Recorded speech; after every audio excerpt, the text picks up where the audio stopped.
take this chance to apologize to absolutely nobody. It's time! It's Sunday, November 28th, 2021. This is the Church of MMA podcast. My name is Tabor Cragen. My name is Mason Knight. This is episode 100. We got some MMA news, and then we talk about the Font versus Aldo preview show. But before we do all that, Tabor, where do we begin? With our social media accounts, Mason, Twitter, Facebook, Instagram, at the Church of MMA. Guys, if you aren't following us already, make sure you go and do it. Posting funny memes, clips of the show, trying to make you guys laugh. Hit us up. And if you want a link to every single social media account, check it out at thechurchofmma.com. Also gives you a link to our Patreon, posting exclusive vlogs, exclusive second service podcasts, call-in shows. They all run through there. Guys, special quick announcement as well. We started our own Discord server. Guys, we will be doing all the call-in shows through Discord. It's a great platform. We really enjoy it there. We started our server. It's a great way for all of us guys to meet up. We could game together. You know, we'll run all call-in shows through there. So join the server. It's the Church of MMA. We have a link up on our YouTube and our community page. We also put the link up on our Patreon if you are subscribed there as well. But Mason, elephant in the room. Episode 100. We fucking did it, dude. Did it. 100 official episodes. We've also accumulated like 30-something fight companions.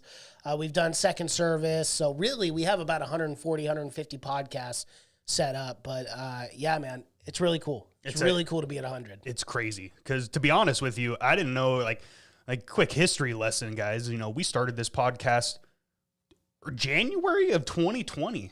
Yeah. And I had no idea what this was going to turn into, and it's already blown my expectations. And the plans we have for the future, man, I can't wait. Yeah, we also have some new stuff coming in as well. I'm really excited for the mic that we're going to set up on our Canon 80D camera, be able to start shooting some vlogs and doing some different things. I really want to expand. I really want to do a lot with this podcast, and I'm definitely looking forward to it. Absolutely. Guys, thank you so much for everybody that has been there for us since the beginning, or even the guys that are joining right now. Like, we appreciate all the support you guys give. And shout out to you, Devin, in the corner there. If you want to give yourself a little quick shout out on the camera there. Bro, thank you so much for coming in and helping us out today. We really, really appreciate that. And thank you so much for all the donations you do make with Super Chats and stuff like that, man. And can't wait for the future there. Discord, we already announced that. Call-in shows. We were thinking about doing call-in shows maybe after every episode, but I think that we might have to put a hold on that for a little bit. But I like the idea of doing call-in shows for fight companions. That's what I definitely want to talk about. Guys, we are going to go live this weekend for Jose Aldo, Rob Font. There will be a fight companion for that. We will be live on YouTube. And we're thinking about opening up the Discord for call-ins after the fights. You know, we can give you guys 2 to 3 minutes to just give us your immediate reaction to the fights, and, you know, you can chat the shit with us. Should be a lot of fun. Hopefully we get some people to do that. I know that Aunt W and Ignorant and you guys have said you wanted to call in. And guys, if you haven't already, we posted the clip of our last call-in show we did last week with Cosmo Reverb, our very first Patreon subscriber. Shout out to you, my guy. We totally enjoyed that conversation. If you want to do call-in shows like that, where you just want to come on the show for 20, 30 minutes and, you know, shoot the shit, talk really about anything. Like, we talked about life. We talked about some fights. We talked about just the UK in general. Talked a little Big C, little V. If you want to do a call-in show like that, guys, you need to subscribe to the Patreon. $5 a month, give you access to all the exclusive content, and we will be opening up for a longer, longer-term discussions with that kind of stuff. So if that interests you guys, the Church of MMA on the Patreon, $5 a month. Shout out to Cosmo Reverb, already in the chat. Episode 100, let's go. Let's fucking go. Let's go. Okay, you read the title. Let's start into it. MMA news time. Should I hit the bumper? Yeah, why not? Yeah, I just like hitting it. All right. The biggest news of the week. It finally was announced. We were calling this. Yeah, we were. Islam Makhachev is going to fight Beneil Dariush on February 26th. Main event. I can't wait. Yeah, which basically assures us that Justin Gaethje will get the next shot after Dustin Poirier versus Charles Oliveira. That's what I want to talk about. Are you sure about that? Yep. Are we sure that that's going to happen? Positive. Oh, what are you going to say? Habib or Connor's going to get it? Come on, bro. Well, Connor deserves it. We all know that. God, I can't do it with you. Fucking troll, dude. No. But seriously, though, I don't know if that's the case. Like, would I be shocked if, Islam goes out and smokes Beneil and then they just skip Justin Gaethje for that? I mean, do we see the win? Like, let's just say this is a war on the 11th, guys. We'll be live for that as well. Fight Companion coming soon, yes, 269. Oliveira Poirier. Let's say that's a 5-round, highly contested war. They're both taking fucking damage like crazy. Do they wait 6 months after that? And then that Beneil Dariush fight will already happen. It sounds like Justin Gaethje isn't going to take a fight anytime soon.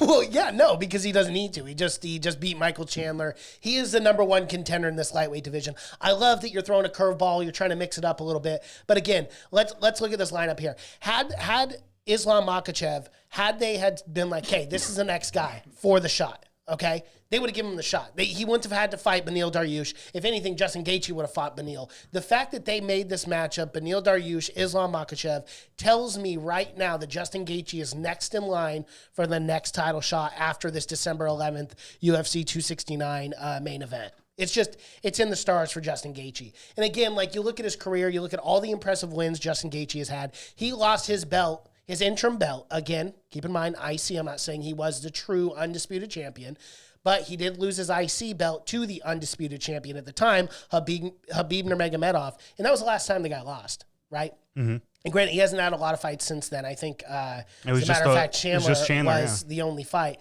But again, he was the IC at the time, and he is the next guy in line, in my personal opinion, because we made this argument before, but Charles Oliveira goes out there, let's just say, hypothetically, beats Dustin Poirier, and then Islam beats Beneil. That's a matchup I'd love to see. Again, with the jiu-jitsu scrambles, how good Charles is on his back, on top, but how dominant and suffocating Islam is on the ground, I think that makes for an awesome matchup. But I think realistically, Justin Gaethje gets the next shot, man. I don't think regardless of who wins? Yeah, I do. Yeah.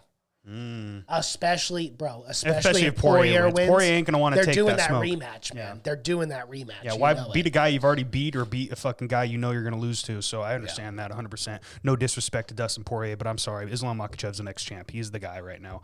And respect to him, because if there was a guy who deserved to fucking wait for this title shot, it would be him. But, caveat, asterisk, he doesn't have a top 5 ranked matchup.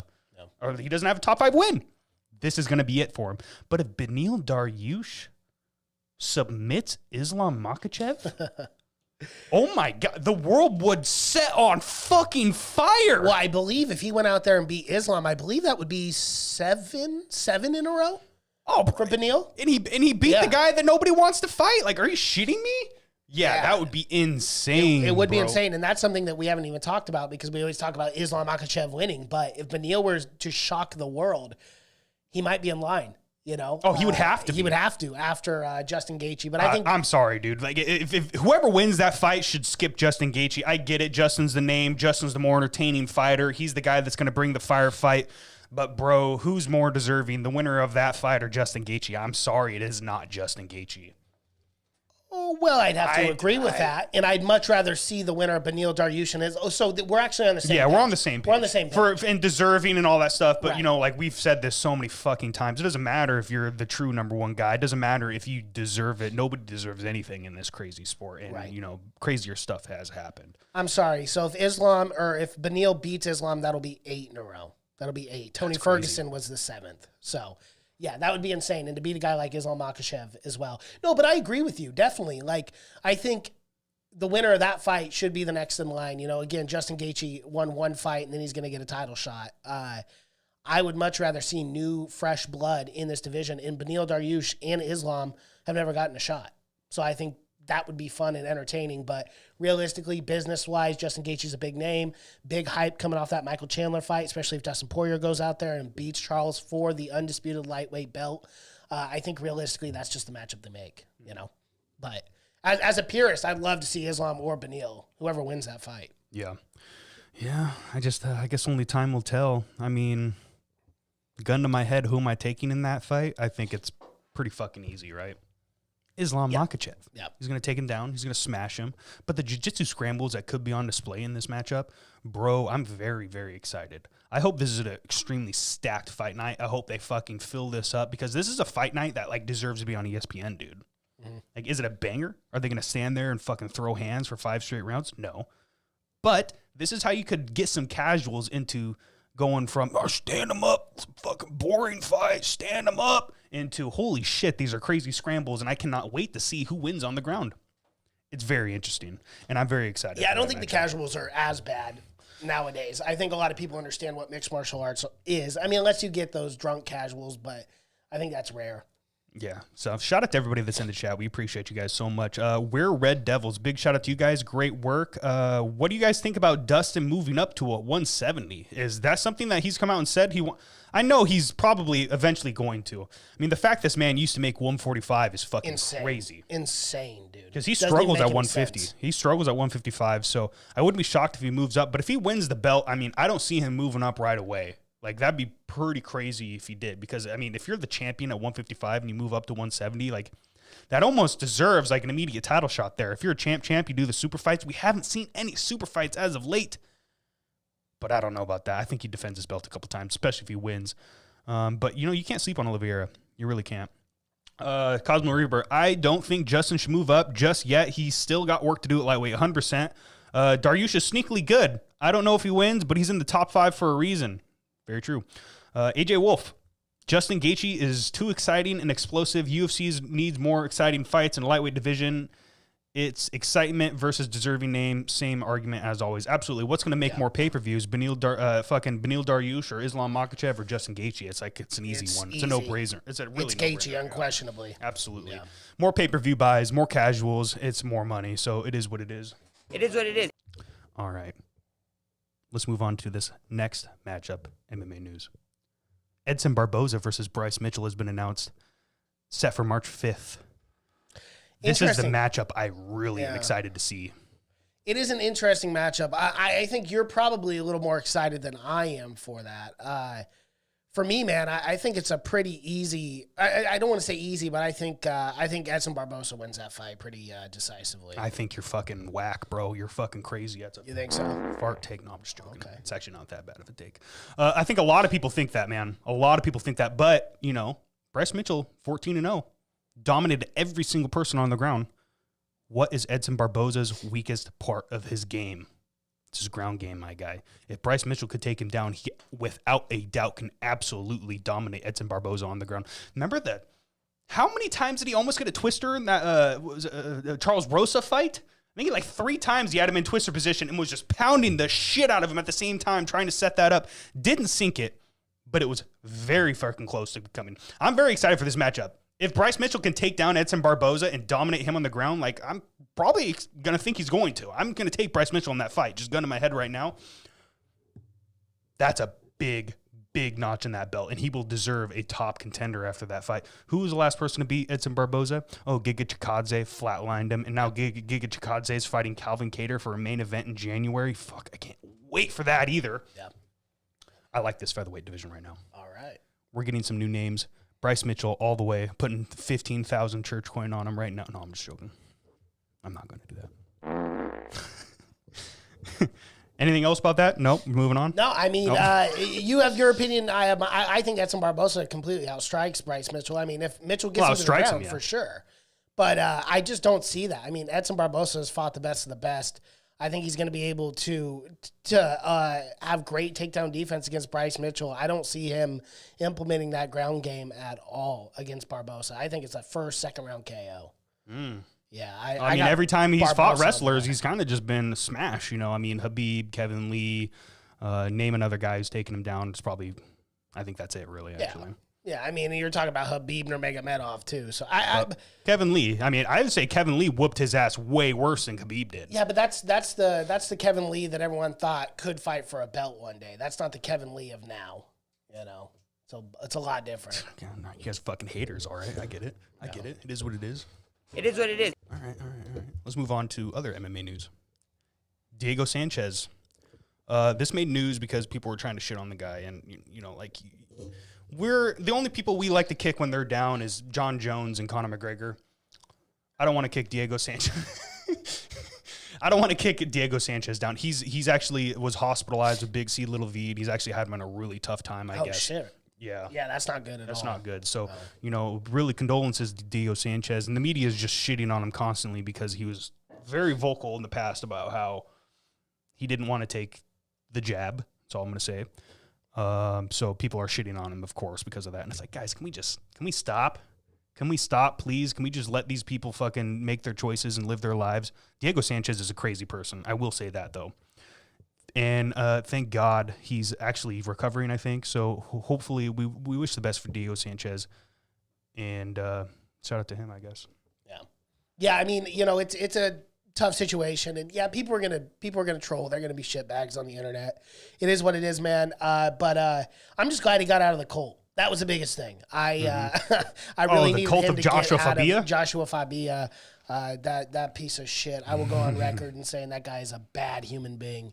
And I'm glad that Diego's not fucking around with him anymore. I mean, it cost him his career, cost him, maybe having one or two more fights. But I'm glad he finally realized that guy is not good news. He's a bad guy. Yeah. Shout out to Diego. Hope you do good, my guy, and only wish the best for you. All right. This one, hopefully we last longer than 30 seconds on this one. Connor is back on Twitter. As usual. Guy's always on Twitter. As usual, the Twitter champion, Twitter fingers champion.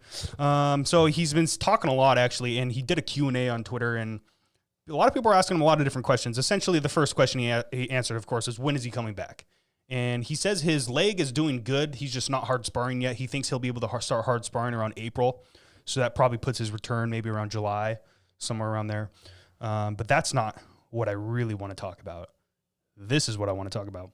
He started asking, people were asking like, hey, what do you think about these recent fights like Kamaru Usman versus Colby Covington? And Connor says he saw a lot of holes in Kamaru Usman's game and absolutely sees that as a very winnable fight for him, says he could KO Usman fairly easily, and he said that he thought Colby won that last fight. Oh, just switch because it's been on the one for, yeah. So, just that's switch what to they're like there for. him and then switch to me back and forth. Thanks, man. So he saw a lot of holes in that Colby Covington versus Kamaru Usman fight, which was really competitive. I did see Kamaru Usman winning 3-2, if not 4-1. But he says Colby won that fight, and he says if it wasn't for the knockdown in the second, Usman wouldn't have had a chance in that fight. Do you agree with Conor McGregor? Do I ever agree with Conor on anything? No, I don't. No, Conor's such a fucking idiot, dude. He's a troll. I feel like I just go on a rant every single time we talk about Conor McGregor, but that's why I brought him up. Dude. Like, I don't care. I don't care what he has to say. He's going to say things just to get people irritated. And, what do you want from me? What do you want from me? An epic rant. Go Devin, off on him. Devin, what do you think? I want to hear from you. What do you think about the whole Conor situation? Switch to your camera. We gotta see from you and hear from you. I have no opinion on the situation. None at all. No opinion on the situation. Oh God, dude. Yeah, I don't know. It's just Conor being Conor, right? And like the guy just looks for attention. That's really all it comes down to. Like he's attention-seeking whore. He'll never amount to anything. He's 1-4 in his last 5 fights, including boxing. I mean, who's he going to come back and fight? It's going to be Nate Diaz in that trilogy, and that's it. Like, there's no one else for him. Well, do you guys see him winning that Nate Diaz trilogy? No, I don't. yes. I don't. Yes, Nate's done. He's done, dude. I think Nate beats him. I'd go all in on my church coin for that. Nate beats him. He submits him. Because that's Conor's downfall. Every time Conor loses, outside of the Dustin Poirier leg break, like you submit the guy. You get him tired and he quits because he's a quitter because he's worth $250 million. And people who sleep in satin sheets don't really have any trials or tribulations they have to go through. Therefore, they quit. And that's understandable. If I had $250 million in the bank, I would tap as well. So it is what it is. I think It is what Nate it is. obviously beats him on the ground, but I still think Conor is a good, high-caliber fighter. Yeah. Do I think he has what it takes to beat anyone in the top 10 now? I don't know. Well, I still think that fight would be interesting. How about this? Let's phrase it this way, okay? When's the last time Conor McGregor beat a top 10 guy in the UFC? Cowboy. Oh, no. Cowboy was not He top was 10. top 10 at the time. Okay. I'll fart myself for that. Fart one. yourself. Yeah, you should, because fuck you. That's a terrible take. It's the truth, though. He was top Was he 10. top 10? I feel And like he hasn't maybe- won since. No, I think he was like 14 or 15. Bro, he was on his way to a title fight with fucking Khabib Nurmagomedov. If he would have beat Justin Gaethje in that main event, he would have gotten that fight. Justin Gaethje went on for a title fight after that. I think this is revisionist history. I have to go back and look that up to see, because I honestly believe he was like 13 or 14. Wait, no, I'm sorry. He lost to Tony Ferguson before that fight. Right. No, he was a top 5 guy because he was dominating. Cowboy Cerrone? Yes. He not during the Conor McGregor fight. I think he was like number 6 in the world. Shout out to Ignorant anyway. The only way Conor beats Usman is if Usman gets a shot before the fight. Conor needs to lay off the coke, maybe switch to Molly for a bit. I don't know, man. I don't know about that. I don't know. That he might be crazier on that shit, but it is what it is. It is what it is. Cowboy was a top guy though. He was a top guy. He was number 9. Okay, but Okay, so he got the fight with Tony Ferguson after he was on a good streak. He beat Al Iaquinta, and then Al Iaquinta, I think, was like 4 or 5 at the time. Beat him, and then he fought Tony Ferguson, lost that fight, and then he fought Justin Gaethje coming off that loss. And Justin Gaethje, I think, was like 2 or 3 in the world. Justin Gaethje beat him, knocked him out in the first round, and then Justin Gaethje went on for his title shot. Yeah. Then Conor and Cowboy fought in January of 2020. That happened. And Cowboy hasn't been the same since, but we got to put a little bit of respect on his name. He was a top lightweight at that time. Yeah, and that's fine. Like, I love Cowboy Cerrone. I love everything he's done for the sport. He had some of the most entertaining fights in the UFC at the time. So, like, I love Cowboy. Don't get me wrong. But again, okay, so Conor's had one top 10 win since what, 2016? 2020 was when he beat Right, so one win. Cowboy. Yeah, that's what I'm saying. One win since 2016. And this guy's still clamoring for a title shot. Like, how disgusting is that? When you look at every single top 10 guy in this lightweight division deserves it more than Conor McGregor. So it's like, this guy can talk all he wants, but he's nothing. He's a nobody as far as combat sports is concerned. And I don't care to hear from him. I really don't. Okay. Well, I'm glad you're saying all this because this actually runs right into this. And I'm going to play a little bit of devil's avocado here. I talk a lot of shit about Conor McGregor. I troll the guy a lot. I don't really think he's a very good person. I do say he's not a top 5 lightweight in the world. I'm so glad we're talking about this. Go ahead. But I do think he's pretty competitive with some people. Do I favor him in a matchup with Justin Gaethje? No. Do I favor him in a matchup for the... What is he? It's not a trilogy. What do you call 4 fights? A quadrilogy? I don't just make a fucking word up. I got no idea. I don't know. I would not favor him against Dustin Poirier. I would not favor him against Oliveira. I would not favor him against Islam Makhachev. I would probably not favor him against Bernil Dariush. I would not favor him against Michael Chandler. Yeah. But in his defense, he was pretty competitive in that first Dustin Poirier fight before he got knocked out, obviously. I know, before he got knocked out. Right. And he was looking not too bad in the second fight too, and then his leg snapped in half. I think we're being a little bit disrespectful when we keep on saying this guy can't beat anybody in the top 10. He's a nobody. He's never going to get a win, stuff like that. And that actually runs right into this. So Michael Chandler has come out, and obviously he wants that fight. He called out Conor right after the Justin Gaethje fight, and Conor actually replied, said he'd actually like to see that fight. And Chandler has this to say. That left hand could put anybody out on the entire planet. I think my right hand could put anybody out on the entire planet, and I think it's a perfect fight. It's a different approach when you're fighting a guy like Conor because he's fighting a guy like Gaethje who loves a brawl. It's much easier than a guy who loves to be afraid sometimes, throw a punch because you got the good shot. So you definitely got to be on your P's and Q's with striking. But the coolest thing about Conor, too, is everyone always talks about how bad of a wrestler he is and how bad of a grappler he is. And he talked about how Chad Mendes took him down. And essentially, he went on to say, I can't find the quote. I had the quote here. Oh, here it is. He's a different level of competitor, and anybody who discredits him because he's lost fights is either just a casual or a Conor hater, to be honest with you. So, okay. So what do you think? So this is what Michael Chandler's doing. And again, I love Michael Chandler, okay?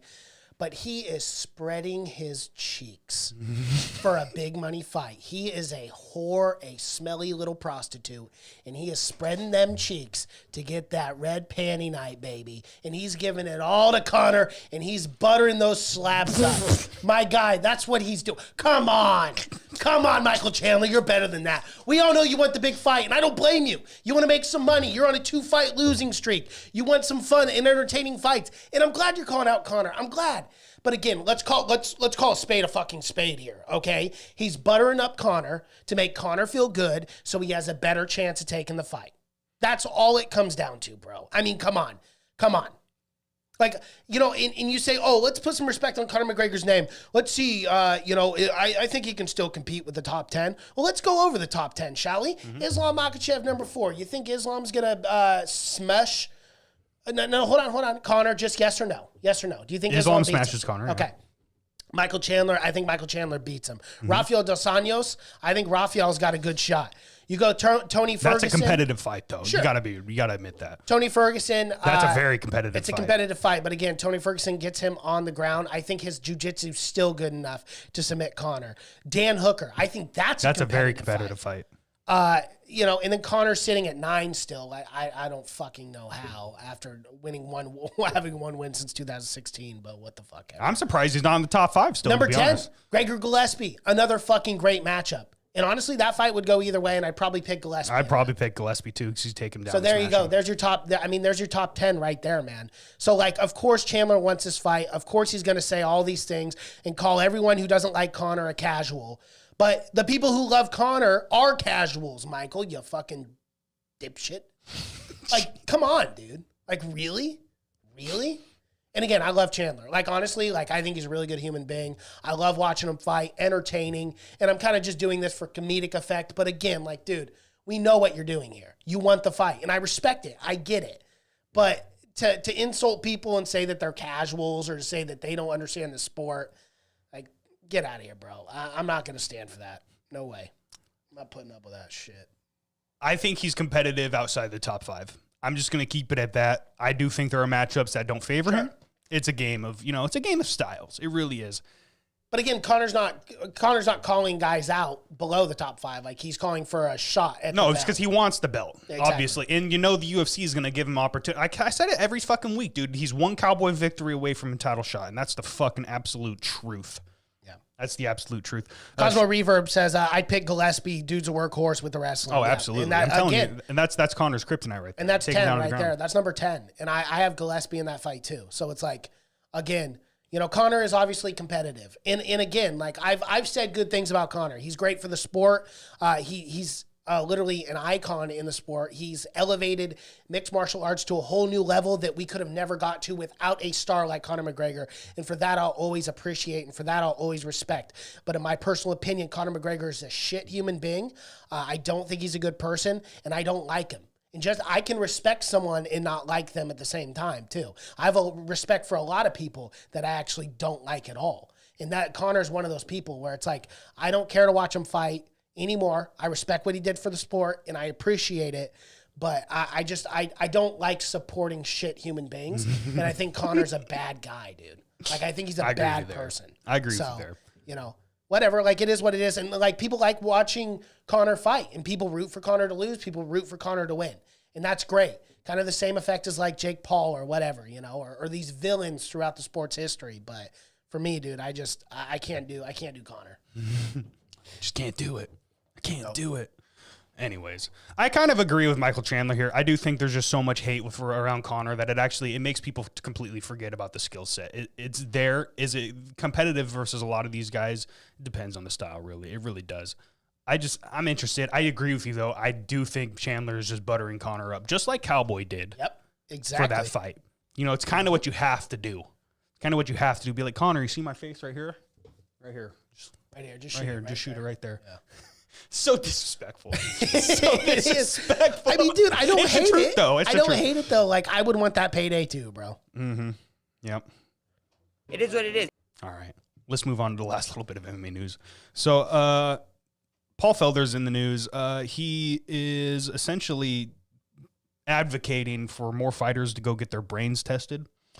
and stuff like that. So supposedly there's some specialists that the UFC is working with both in Las Vegas and Cleveland, Ohio, where they're just, you know, checking on the mental health of people. Yeah. Mental health is pretty big. I mean, we've had a lot of news about, like, I mean, just to name them off the top of my head, what was his name?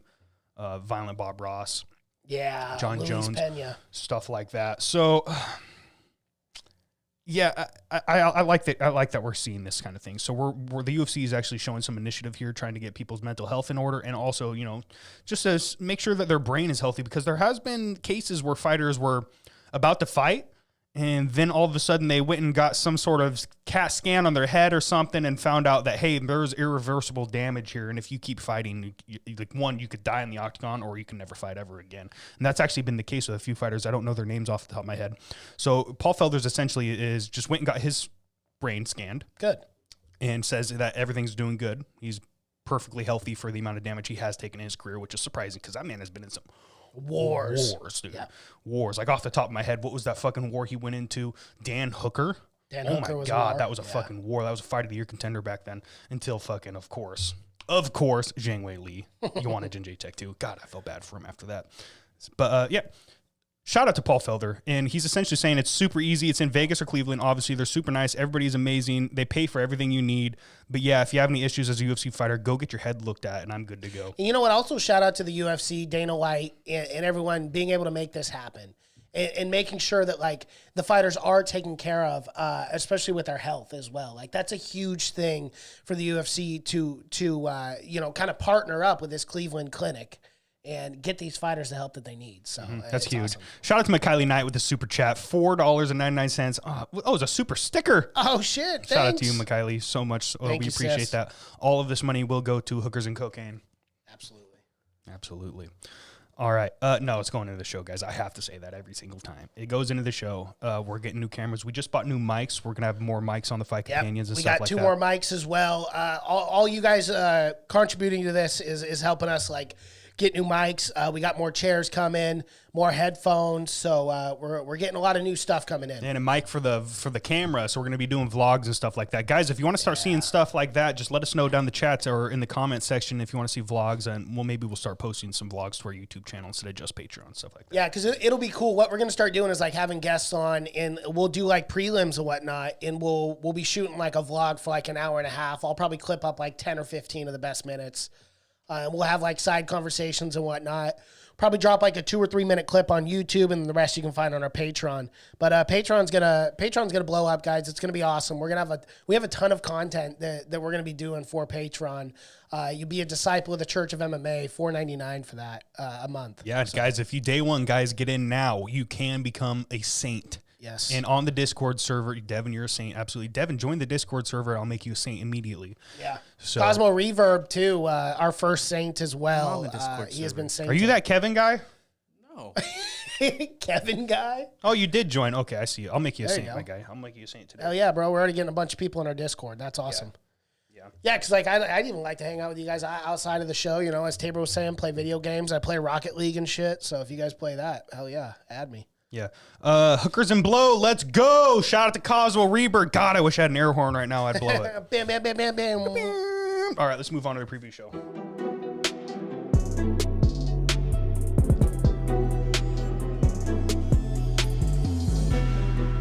The very highly anticipated matchup. Rob Font, Jose Aldo, bantamweight banger. Bro, this card going up and down was so hard for me to pick.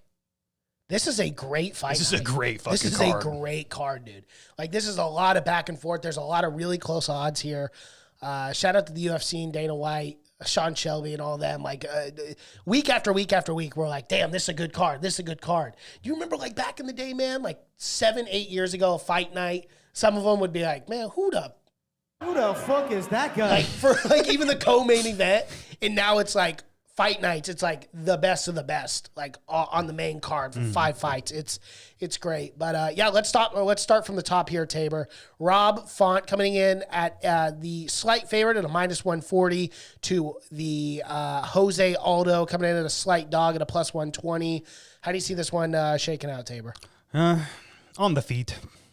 Okay. Right? Yeah, yeah, Right? I No? agree with that. Yeah, absolutely. Sorry, that was a terrible take. No, I really, really like this matchup, and I cannot wait to see what happens. I do think Rob Font is going to be the way crisper, cleaner boxer here. And now we're talking 5 rounds, and Jose Aldo in round 4 and 5. Yeah. No disrespect to him, but dude, like his gas tank has not been that good lately. Look at the Beyond fight. Yeah. Look at every other fucking 5-round fight he's taken since then. And I totally agree. But then you look at the Pedro Munoz fight where it's only 3 rounds. And he's fantastic. And he looks one of the best versions of Jose Aldo we've ever seen. Mm-hmm. Right? So, but you're right. Those championship rounds, those 4th and 5th rounds is where you really see him wane. You see him start getting tired, exhausted. I am nervous. I'm real nervous in this fight for Jose Aldo. Whenever there's championship rounds, you got to wonder, does he still have that gas tank for 5 rounds? You know? I don't know. I don't know. But do you know who does have a gas tank for 5 fucking rounds? Rob Font. Dude, the absolute destruction of Cody Garbrandt for 5 straight rounds. Shout out to Cody Garbrandt for having a chin of the fucking gods. I don't know how he did not go to sleep in that fight. I know. Rob Font's jab, ridiculous. Absolutely one of the ridiculous. best in the UFC, period, regardless of weight divisions, Absolutely. weight classes. Absolutely. Dude, the jab alone can fucking flatline people. Like, just that. It's super stiff, and his hands are so fucking fast, and his combinations as well. I cannot wait for this fight, dude. Who do you think has the better jab? Rob Font or Usman? But Usman. Well, so longevity of jab, I would go Rob Font. But as what we've seen in the last 2 or 3 years, Kamaru Usman. Or 3 or 4 fights, I should say. Kamaru Usman. I think Usman's got the best jab now in the UFC.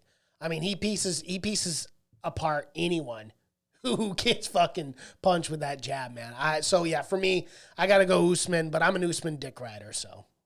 It is what it is. That's an extremely difficult question to answer. I don't know, to be honest. It's a good question. It's a very good question. I maybe Font, but Usman's jab is fucking ridiculous as well. I'd say probably Font just because he, like you said, he has that length. Yeah, that reach. Especially for this division. Yeah, it's crazy. Yeah. And dude, the dude's big for 135. He's a very big fighter for 135, and he's elevated his game to absolute new levels. Because I remember that Rafael Alonso fight. I was actually there at 220. I think it was 220 or 226. I can't remember, but it was a fucking fantastic matchup. And Font just got completely outclassed for 3 rounds. Yeah. Couldn't keep anybody off of him. The takedown defense just wasn't there. And he was even getting pieced up on the feet. But he has elevated to a whole new level. I mean, I doubted this man, I think, in his last 3 matchups. Well, and you had every right to doubt him because Rob Font has been one of those guys where he gets so close. He goes on a nice little win streak, and he gets so close to a potential number 1 contender, and he falls short. Mm-hmm. And then he'll have a bit of a skid. You know, maybe it's only 1 fight that he loses. Sometimes it's 2. But now we see this revitalized Rob Font, where he has looked tremendous over the course since he lost to Hassan Sal. He's beaten Sergio Pettis, who's now what? The champ over at Bellator. In 2019, he beat Ricky Simone, who's no fucking joke, dude. Ricky's the best of the best. And then he beat Marlon Moraes in 2020. And then, obviously, his last fight, Cody Garbrandt in 2021. I mean, he's looked phenomenal as of the last 3 years since losing to Hassan Sal, man. I just got to go with my take here. I think I love Jose Aldo, and I fucking hate picking against Jose Aldo. But I think, again, Tabor, we were talking about rounds 4 and 5. You just always see Jose Aldo gas. He gets tired, and he can't really finish in those championship rounds. So for me, the way I look at this fight is Jose Aldo, in my opinion, has got to finish the fight within 3 rounds. I don't see him finishing Rob Font. Mm-hmm. Therefore, I think Font wins 4 and 5. So all Font's got to do is win one of those first 3 rounds. I think Font by decision is the most realistic take here.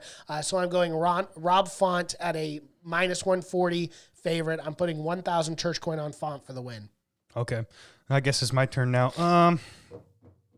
I love Jose Aldo, with all due respect to him. You know, he's a fucking legend of the game.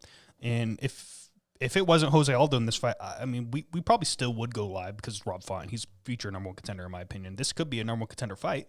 You know, there's still so much circling around this division right now with Aljamain Sterling. Had to drop out of that Jan fight. Jan's now the interim champion. Then Aljamain Sterling had to go get surgery on his lip. He cut his lip open in sparring and needed to get stitches and stuff like that. And who the fuck knows when that fight gets made? But Rob Font's in a position right now. Yeah. where he wins this fight, he could wait. He could wait for a while. What is his ranking right now, really quick? I believe he's 4. 4? Yeah. Let me look that up. Yeah, he is 4. So, I mean, really the only people ahead of him are TJ Dillashaw, Corey Sandhagen. TJ Dillashaw said he's not going to fight. Corey Sandhagen, Rob Font. Oh, my fucking God. That'd be a fantastic matchup, too. But who knows? He's got to get through Jose Aldo first, with all due respect to him. I'm going Rob Font. I think I'm going to put 5,000 church coin on him. I think he's just going to be way too crisp on the feet. Okay. Way too crisp. The combinations are real. The hand speed is real. His cardio is there over 5 rounds. Does he take Jose Aldo into rounds 4 and 5? Probably. That's probably his best way to success. I agree with you. Unanimous decision. But would I be shocked if he just puts the pressure on Jose in the first couple rounds and gets a finish there? No, I would not be. This man hits with malice intent in every single punch, and he knows how to pull it back too, not gas himself out. So I love Rob Font in this fight. I love his story. Dude, his story is insane. He's a pizza delivery guy, shows up to deliver pizzas at some garage, and these 2 dudes are sparring in the garage, and he goes, hey, what are you guys doing? Oh, it's mixed martial arts. I think I could do that. Now he's on his way for a fucking title fight, dude. Insane story. I love Rob Font. I'm a huge fan. I cannot wait for the future. If he beats Jose Aldo, don't be shocked if he fights a TJ Dillashaw or Corey Sandhagen for a true number 1 contender fight next. Can't wait. Shout out to everybody in the chat. Ant W, Font is the best matchup for Jan. I actually agree with that. Those boxing exchanges would be insane. I'd love to see what happens. Be a lot of fun, be a especially lot of fun with the to reach of Font as well. Absolutely. And W. Gon has a very good jab too. Very true. Ignorant MMA. Cheyenne Buys, a.k.a. I'll follow you home, bitch, is back. Kroot versus Hill. Faizi versus Riddell. Fuck yes. It's a fantastic card, dude. Cosmo Reverb. For me, best jab in the UFC is either Adesanya or Holloway. You can't forget those ones too. You're absolutely right. Cosmo Reverb. Sterling trying to find every excuse to not get back in there with Jan. He doesn't want that smoke again. Eventually, you might just strip him if this fight doesn't happen. Who knows what's going to happen there. Mikhaili.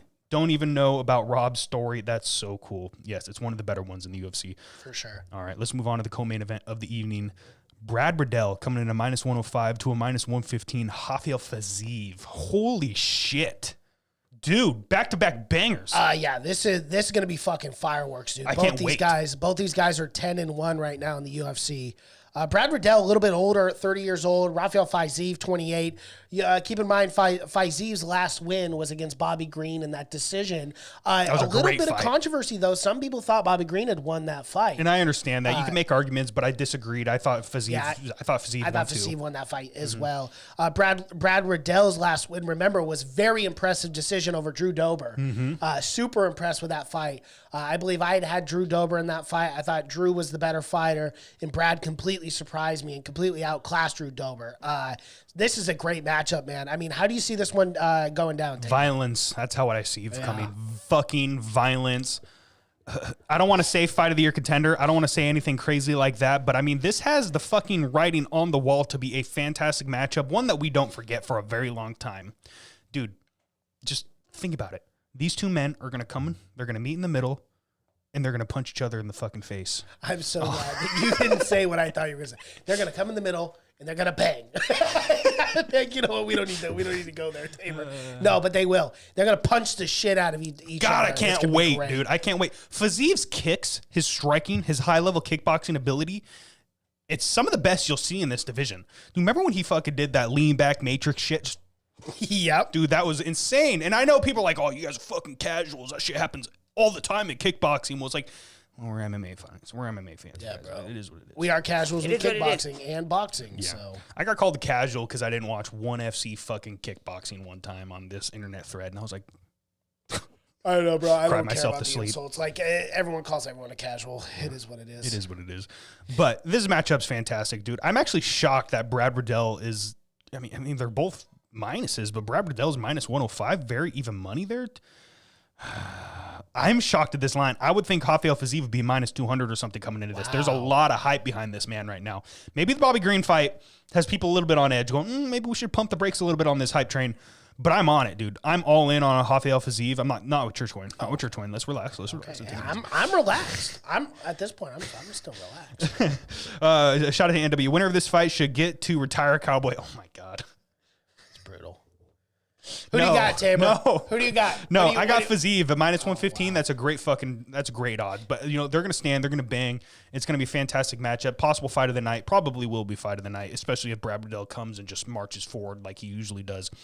But you can't sleep on Brad Riddell. City Kickboxing. This man is sparring savages like Alexander Volkanovski, savages like Israel Adesanya on a daily basis. And he's got great wrestling too, and very good jiu-jitsu. So would I be shocked if Brad Riddell comes in and takes Rafael Fiziev down? Probably not. Might shock a lot of other people, but me, I don't know. We'll see what happens. I like Fiziev, though. I think he's going to completely outclass him. I like the leg kicks. I like the calf kicks. I like the body kicks. I like every single kick this man throws. The malice intent behind every single punch. I'm on this hype train. I'm going to put 2,000 church coin on Fiziev. All right. Yeah, for me, I was really impressed with Brad Riddell's last performance. I couldn't believe the way he absolutely dismantled Drew Dober. Fiziev showed some holes in his game against Bobby Green, too. I figured that was a fight that he should have won pretty decisively. For me, I'm going to go with Brad Riddell here. I'm going to put 5,000 church coin on Riddell at a slight, I guess even money at a minus 105. I'm putting 5,000 on Riddell for the win. Alrighty, let's move on to the next fight. Clay Guida coming at a plus 160 to a minus 190. Leonardo Santos. Oh, wait, real quick. Ant W, both of these dudes would beat Connor right now if we are being honest. Yep. I totally agree. Totally agree, dude. I don't know. Fiziev probably on the feed, but Brad Riddell, I don't know. I mean, I don't know. We'll see. All right, now let's go to Clay Guida, Leonardo Santos. Plus 160 Clay Guida, minus 190 Leonardo Santos. Clay Guida is one of these guys that you just, you want to disrespect every time. Like, why is this guy not retired? He's 150 years old. He's been through fucking every war imaginable. He's seen World War II and World War I. Dude. He's lived through the Great Depression. Like, this man has been fighting since we've been babies. Yeah, he literally has been, actually. Yeah. Seriously, since we were, small children. But here's the thing. Remember that Mark Madsen fight? That was a fun fight, dude. That went decision. They were throwing. It was still the Clay Guida of old, man. I mean, and he is old. But, I mean, it was still Clay. It was vintage Clay, right? Just getting in there with his long hair, dancing around, getting smacked by his brother, before walking into the cage. And then he's just in there. The guy's got cardio, bro. This guy's like a little Energizer bunny, always bouncing around, throwing punches. I had a good time with it. Yeah. I know you may disagree with this. I have no problem with Clay Guida still fighting in the UFC because he's still entertaining and he's still competitive. I agree with that. Against the right competition. Mm-hmm. Now, am I saying Clay Guida's going to go out there and win a belt? No, I'm not saying that. Are you saying Clay Guida's going to go out there and beat Conor McGregor? I am saying that. No, I think Conor wins that fight. But Clay Guida's a legend of the sport, and he's still competitive. He's having fun out there, and I love watching Clay fight. I'm genuinely excited when I saw Clay was fighting again on this card. I'm like, fuck yeah, we're gonna get another Clay Guida. Dude, it's gonna be a banger. Only gets in bangers, dude. Yeah, dude, and you have to appreciate these guys before they leave, before they're gone, before they retire, man. So again, I'm super excited to see Clay. Unfortunately, I haven't picked Clay to win in a while. But I do love watching him fight, man. Yeah, I can't pick Clay either. I'm sorry. I don't know who this... actually, I think I do know Santos. I'm pretty sure I've seen him fight before. He got KO'd in the third round against Grant Dawson in his last fight. Okay. I'm still going to take him. Fuck it. I'm going to take Santos. I'm going to put 1,000 church coin on him. Clay Guida... he just surprises me every single time he goes out there and fights. He's still super competitive with these guys, and it just shocks me. So would I be shocked if I lose 1,000 church coin here? No, I really wouldn't be. He's a legend of the game. He deserves all the respect in the world. He's a Hall of Famer, in my opinion, and I'm very excited for this fight. Fuck it. I'm putting 1,000 church coin on Clay Guida at a plus 160 for the win because I love it. I love it. And you know what? Leonardo Santos, I think he's 40, 41 too. So this is an old man fight. You never know what's going to happen. Just old men just going in there and giving each other brain damage. I love it. Give me Clay Guida. Absolutely. All right. Jimmy Crute coming in at minus 180 to a plus 155. Jamal Hill. Another one, dude. Another banger, but isn't this pretty fast for Jimmy Crute to come back ever since he blew out his knee against Anthony Lionheart? Think about this, Jamal Hill. He got his fucking arm snapped in half damn near against, who was that? Who was that did that? Scott's the guy from Scotland. Paul Craig. Paul Craig. Yep. Paul Krieg. Yeah, shout out to Paul Krieg. Yeah, I'm very excited for this matchup, dude. Jamal Hill was undefeated until that fight. He had a lot of hype behind his name. Yep. He's a very, very good fucking kickboxer in this division. He's got extremely fast hands and kicks. Jimmy Crute is a behemoth, though. And that man comes forward and throws with malice intent behind every single punch. He goes there, tries to knock your fucking head off. Yep. Is Jamal Hill's footwork good enough to avoid those power shots? That's the big question. I think and those kicks, too, man. Powerful kicks. Yeah. Powerful kicks. He almost blew Anthony Smith's knee in half. Yep. Remember that? Yep. And then Anthony Smith fired back. You're trying to snap mine in half? Fucking have a little bit of your own medicine, and it actually worked. And keep in mind, like, there's so much evolution in Jimmy Crute and so much time to develop as a fighter. I mean, this kid is only 25 years old and has looked as good as he has in the UFC up until the Anthony Smith fight. But, you know, you blew out your knee. What are you going to do, right? I mean, if you're Sugar Sean O'Malley, that loss doesn't count. So Jimmy Crute looked really, So Jimmy Crute didn't lose that fight. You're right. Yeah, so he's still 12-1 in this organization. Absolutely, he's undefeated. I like this matchup. I really do, dude. Both of these guys are young. Both of these guys can take hits. Both of these guys can deal out serious fucking damage. Crute hits with so much power, dude. Yep. So much power. But you can't sleep on Jamal Hill's footwork. You can't sleep on his kicks. You can't sleep on his kickboxing ability. You cannot sleep on his power as well. This man's very, very competitive. He did run into Paul Krieg, but I like Jamal Hill at a plus 155. I really like those odds. Really? Mm-hmm. Mm-hmm. Interesting. I think his footwork's going to be enough. I think he's going to dance around him. I think he's going to fucking completely outclass Jimmy Crute. Wow. Can Jimmy Crute land that power shot, or does Jimmy Crute go for the takedown? He just did get exposed on the ground by Paul Krieg. So, can Jamal Hill defend the takedown attempts if they come? And if he's changing levels, he's showing all this stuff, does it set up that big overhand right to come for the knockout shot? It's a very interesting matchup. I like that this line is close. I even like that Jimmy Crute's a minus 180. It's a very good line there as well.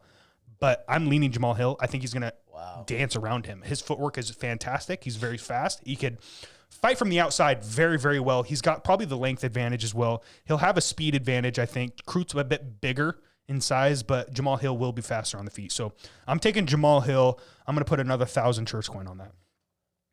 Wow. I think that's the most shocking pick that I've heard from you in a while. Yeah, for me, it's an easy one for me. I'm going Jimmy Crute here. Yeah, minus 180. It's not a great value because I don't really have a lot of church coin to bet, but I'm going to put 1,000 on Crute. Actually, you know what? The hell with it. I am going to put 1,900 on Crute for the win.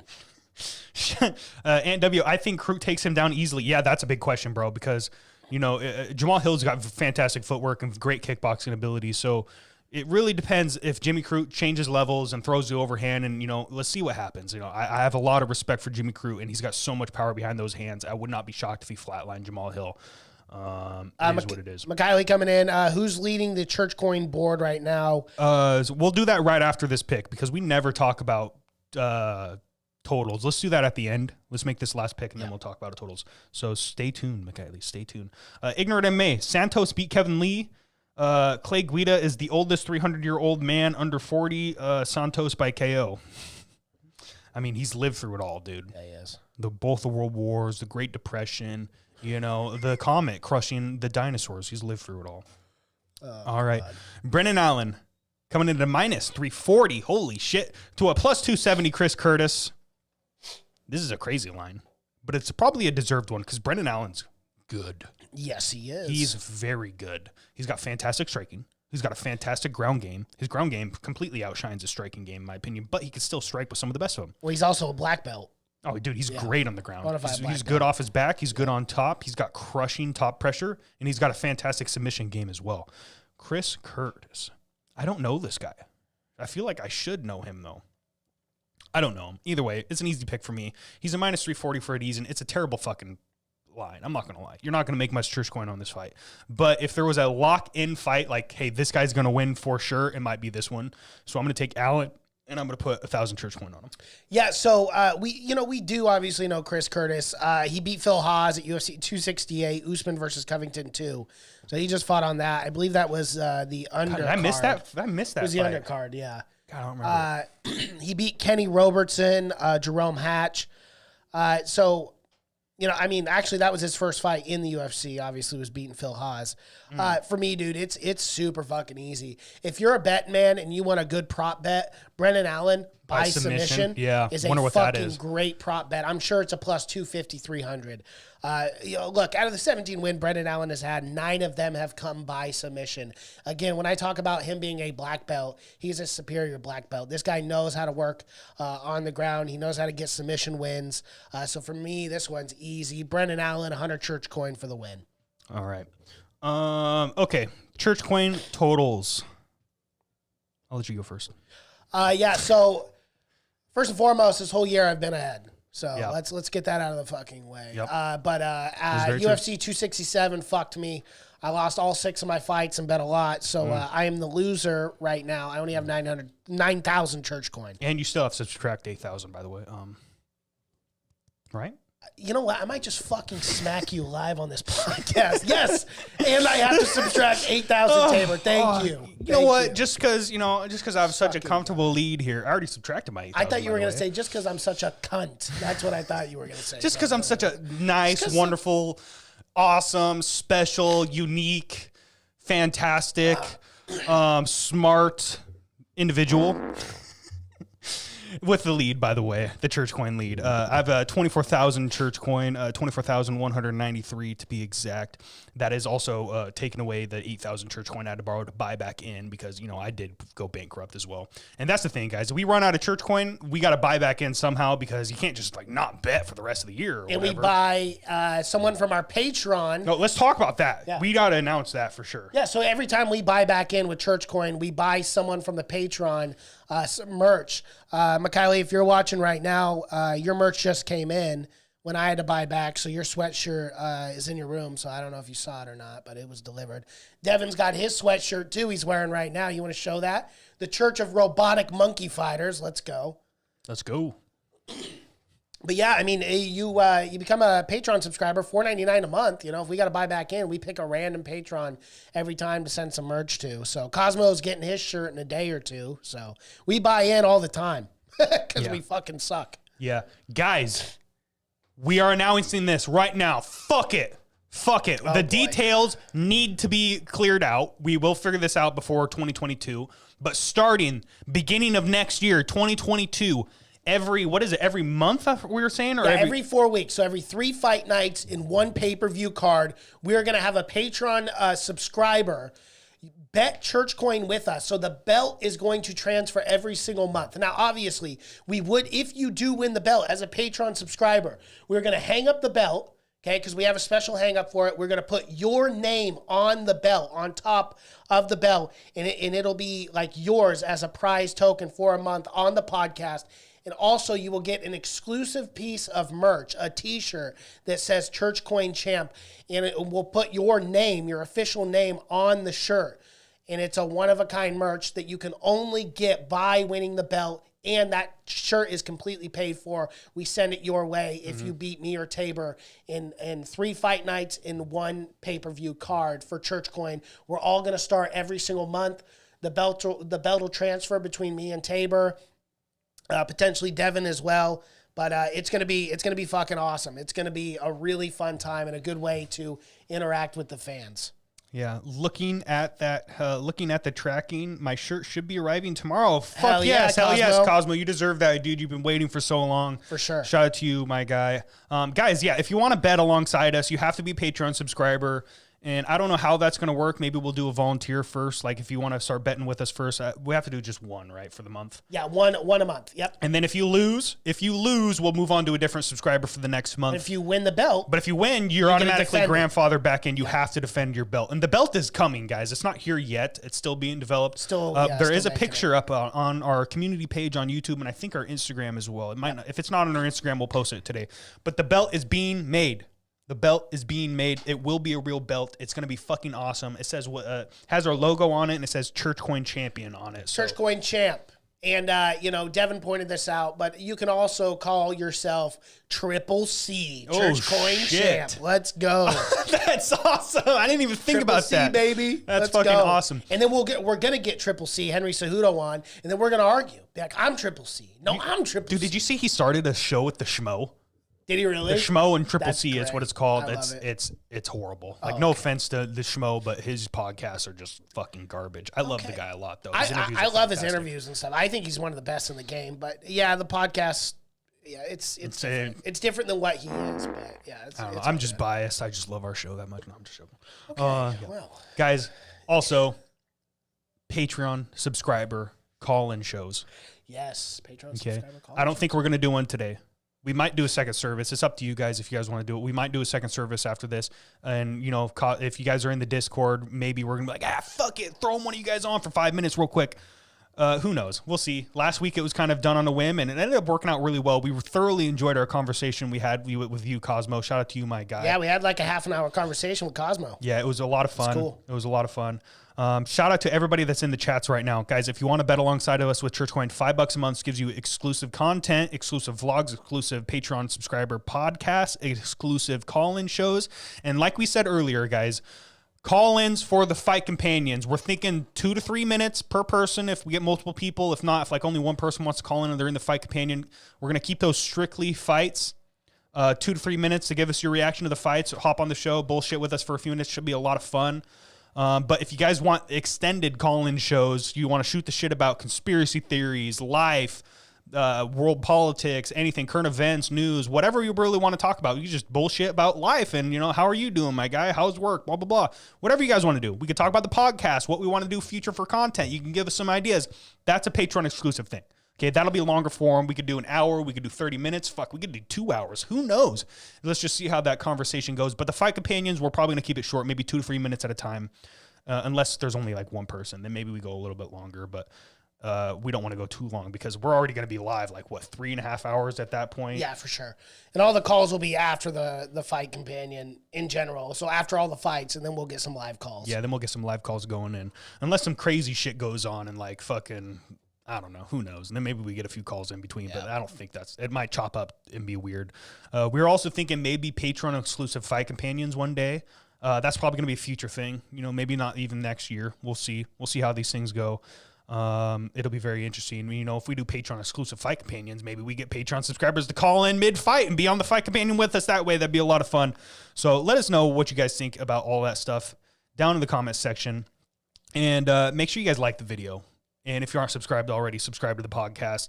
And guys, after this live stream ends, we're going to end it here in a minute. Go in our comment section when it opens up and leave a comment. Give us your picks. Give us your picks. Give us your picks. Who do you guys got in these fights?